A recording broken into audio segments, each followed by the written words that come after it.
Hey everyone, what's going on? Welcome to the channel and thank you so much for taking your own time out to check out this video, which yet again, and it's been a while, but I'm going to be bringing you a theatre review, as last night on 28th of February 2023, me and my partner Emma attended the Sunderland Empire Theatre to see a production called The Ocean at the End of the Lane, which is based on a novel by Neil Gaiman, which I've not read the novel, by the way, so this is my first interpretation of the story, but it is adapted by Joel Harwood and directed by Katie Rudd.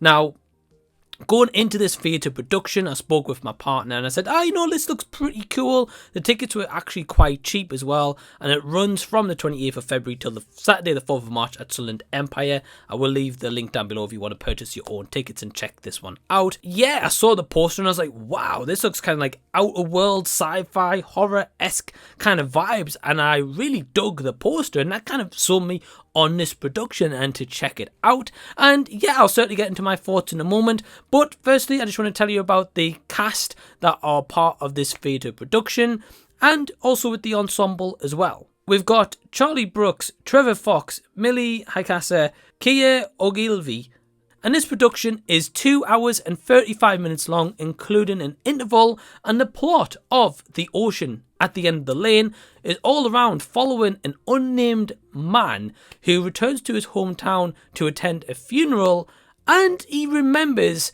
the events that began 40 years. I was intrigued right off the bat with this production. Again, the poster sold me on it, and after checking it out last night and recording this review today, what can I honestly say about it that I've had a little bit of time to reflect on it? I can say that for the most part, I pretty much enjoyed this production. It does definitely have a couple of negatives that I will get into, but yeah, let's just talk firstly about the ensemble and the cast overall for this production. Everyone gives a good performance. My definitely biggest highlights is Charlie Brooks, who plays a character called Ursula, and Kia Ogilvy, who plays a character called Boy. Those two were the absolute massive standouts for me and gave a terrific and magnetic performance where I was glued to what those characters were doing during this production. I was like, wow, I want to see more of them. I want to see where they're going to go to next and where their journeys are going to go.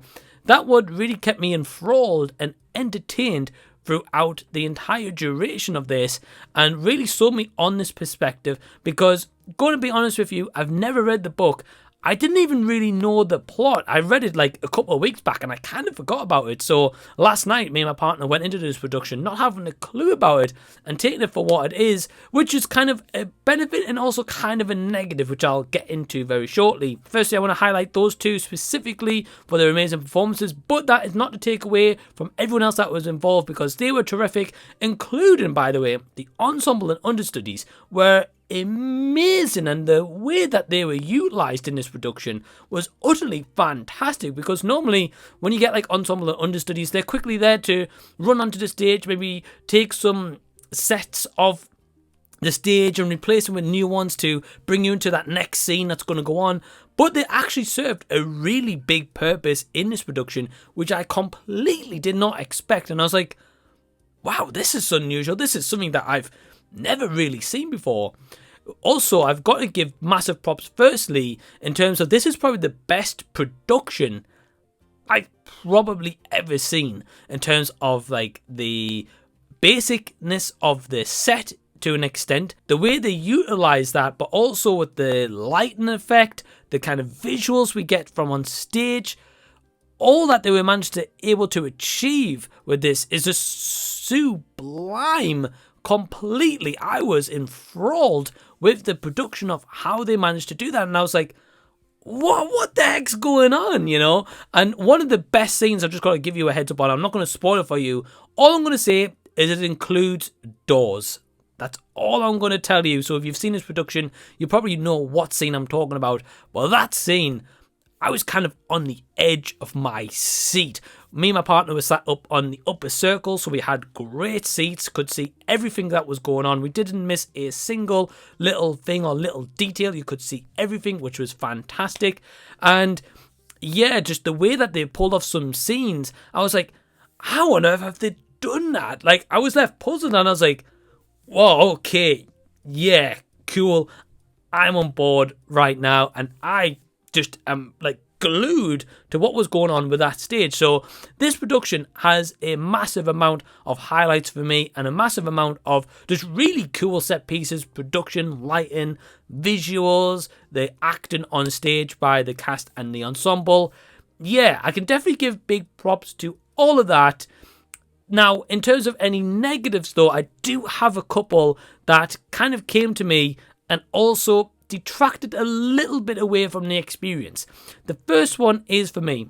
There's a character here called Lettie, played by Millie Hikasa. Now, this is nothing against Millie Hikasa whatsoever, because I actually thought she did a great job in the role as Lettie, but the character itself of Lettie, I personally wasn't interested in.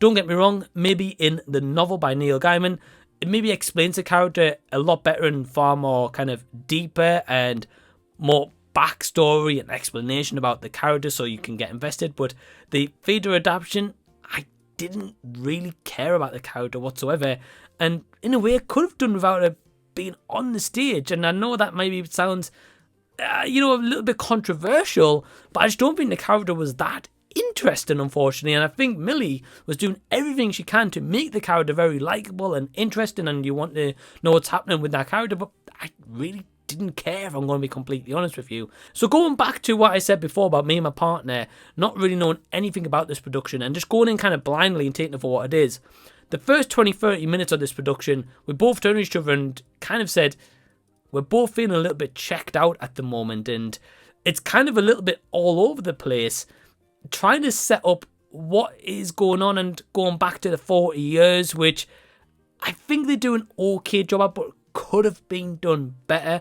I think one of the issues is for me with that section is the unnamed man right at the beginning, Trevor Fox, who plays the character, by the way, transports from that unnamed man back to the dad figure 40 years earlier, but it's in like the same scene and you know what he looks like. He doesn't change his appearance or anything. So I appreciate they're probably limited what they could do with that kind of casting ensemble, but kind of took away from the moment and also kind of left me confused. And again, the first 20-30 minutes, I was a little bit checked out. Don't get me wrong, after that first 30 minutes, I was sold for pretty much the rest of the production, but that beginning, I don't felt like it was a great opener, if I'm going to be completely honest, apart from the car scene right at the beginning. And one little quick story I want to share with you, which was kind of a little bit of a negative, but I'm not going to add it into my overall score and rating of this, is during kind of the last 10-15 minutes of this production, at least when I went to see it, there was this kind of like sheet in front of us on the upper circle, and there's this kind of sheet, I don't know if they put over at the end to maybe to protect the seats when it's not a production, I don't know what they use it for, but it literally, so our seats were here, the stage is down here, for example, this sheet came over this way completely, blocking our vision and about 50 other people's visions from seeing what was going on. And what made it worse was that scene that was going on that we missed was like a really emotional part of the production. And I was like, what the heck? It ended up being just a laugh. And then eventually an audience member actually got up and moved the sheet and tucked it in. None of the actual staff, but an audience member did. And there's actually a little mini of a round of applause for her doing that, which was just so funny. I wanted probably the highlights of seeing this production, being honest. I was just such kind of like a memorable experience, you know. Anyway, my final thoughts here. The Ocean at the End of the Lane was an enjoyable production. I had a good time with it. I can't say that I would rush out to see this one again, like immediately, maybe in the future. Possibly, I'm never going to rule that out. But for now, I'm glad that I saw the production. But if you've seen it or you're going to go check it out, leave any of your comments down below so we can continue the discussion down there. As for my overall score for this production, I'm going to give it a 3.5 out of 5 stars. So I hope that you've enjoyed this video and this, yet again, this theatre review. If you have, give the video a big thumbs up and also press the red subscribe button down below so I can see you again on a future video. If you're unaware, I do have a Patreon. There is a couple of levels that you can select, starting from £2 per month, going all the way to £5 a month currently, and they include a host of bunch of different perks, some really cool early access to videos. You can even request movies for me to watch and review on Patreon exclusive or onto my YouTube channel, and you get so much more perks, including merch that is coming very soon. So the link to my Patreon is down below in the description box. Go check it out, and I want to give a big massive thank you to all my awesome Patreons on level 1 or 2 for supporting the channel. It really means a lot, and they all have YouTube channels, so please go show them some support. And until the next time that I see you, I'll be seeing you later.